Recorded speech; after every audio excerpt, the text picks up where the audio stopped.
Jæja, þá það fyrsta veiði fyrir sumarsins 2015 og ég og strákurinn minn Gústaf Már, við erum staddir hérna í Múlatorfunni í Aðaldalnum. Markmiðið að setja í urriða. Hérna mikið af urriða en eitthvað reyndar af laxi líka.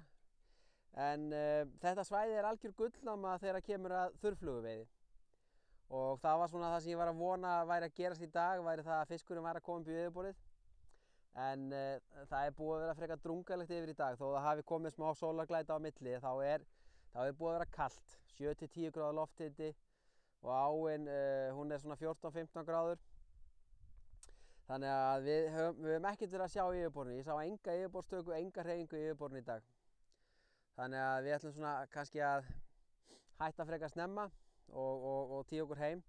En við þurfum að bíða kannski aðeins lengur eftir því að lífríkið hérna vakni betur, þannig að þurrflugan fari að virka á svæðinu og þá verður náttúrulega algjör veisla fyrir þá sem lendi í því.